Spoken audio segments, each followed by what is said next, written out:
Good morning, everyone. Warm welcome to you all. Apologies, this is not outdoors today, but as you can imagine, this is the next best option, bearing in mind the inclement weather that we're suffering. So I want to firstly dedicate today's learning in memory of all those whose yahrzeit falls today, but I also want to dedicate it as a schus for a refuah shalema for members of our community that are unwell, a number of them. We wish Svi Roth, Peter Ravid, Esther Rosen, all in hospital, wish them all refuah shlema, amongst all of the others that are in hospital and that are unwell, refuah shlema to everyone. So, this week's parsha is the appointment, the clarion call to action by the Ribono Shel Olam, by God, to Moshe. Moshe becomes the Jewish leader. And you would think that he would want to, grab the nettle, grab the opportunity, and run with it. What better thing could there be? And yet we find that he was one of the most reluctant, resistant people to become leaders, or a leader of the Jewish people. And the Almighty asked him, spoke to him in the burning bush, and said to him that he wanted him to be the leader. And at each time, he came up with an excuse. In fact, if you want to kind of see the excuse book as to why it is that you shouldn't do something, have a look at this week's parasha. Moshe says, Ani orel svasayim, I don't speak so well, I've got a stutter, and therefore how can I speak in front of Pharaoh? The Jewish people aren't going to listen to me. Aaron's been up to this point, he's been the spokesperson and the leader, let Aaron do it. And Moshe, it was going backwards and forwards, and all of a sudden the Almighty, the Ribono Shel Olam, became incensed, became rather angry at Moshe. And the question is, Moshe had been making plenty of excuses, and God had been, as it were, going with the flow, as they say. What is it that changed? What was the trigger that all of a sudden was the straw that broke the camel's back, and that the Almighty said, this is unacceptable, stop the games, you are going to be the Jewish leader, you have to. And let me share with you a little story, an analogy that you're probably familiar with, but it can't hurt. And let me just say good morning before we go further. Peter, Estelle, good morning to you all, and anyone else that's joining us. So the story goes as follows. There was an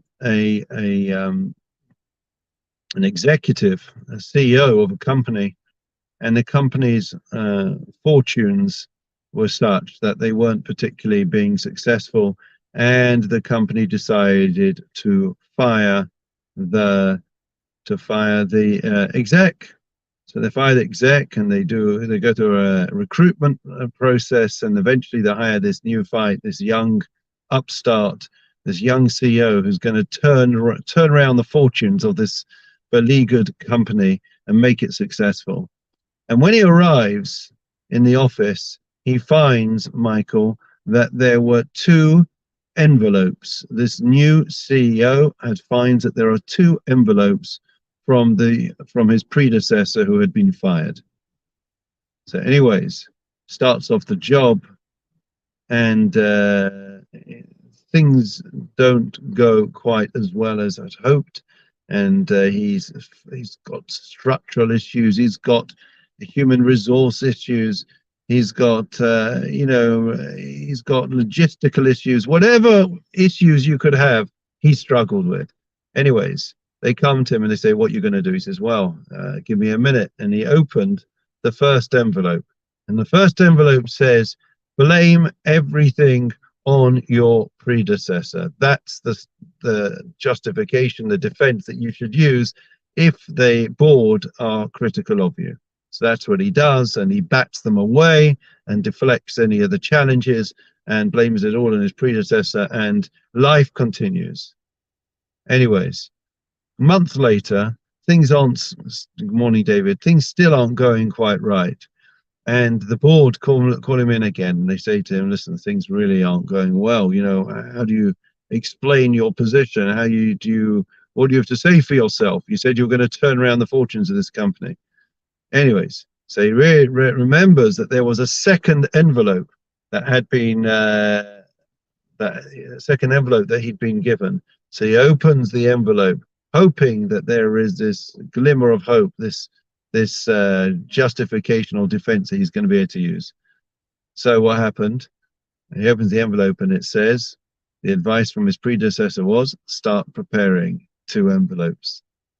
So if we return to the story of Moses, of Moshe Rabbeinu, God was prepared to deal and to be patient with all the excuses and justifications that Moshe was giving in not becoming the leader, resisting, being reluctant and hesitant, that he couldn't see, he wasn't a great speaker and he didn't think he was up to the task, etc.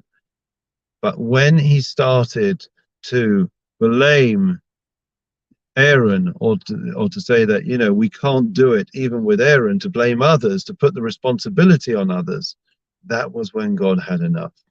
You want to take responsibility for yourself, that's one thing, but not for other people. And that's an important lesson for us in life. Firstly, that the buck in life does stop with us. I don't have 2 envelopes in my desk, I can assure you, and there have been many moments in as the rabbi of Woodside Park and in my other responsibilities, it would have been very helpful and useful to have 2 envelopes and to blame everything on other people. It doesn't work, and it's not a Jewish approach. The Jewish approach was, is, and always will be that we face up to our responsibilities with courage and confidence and faith and tenacity and temerity, and we are able to overcome everything and anything that comes our way, because we know ultimately it's not us. Ultimately we're in God's hands, and if we are able to remain faithful to our charge, faithful to the Almighty, the Rabbanu Shalom, then please God, we will see great things, and we will be able to be the messengers that will bring the ultimate redemption and salvation. Wishing you well. Have a great day. Hopefully you'll be able to dodge the liquid sunshine, as they used to say in Glasgow. Have a great day. Everyone should have a full shalom. Take care.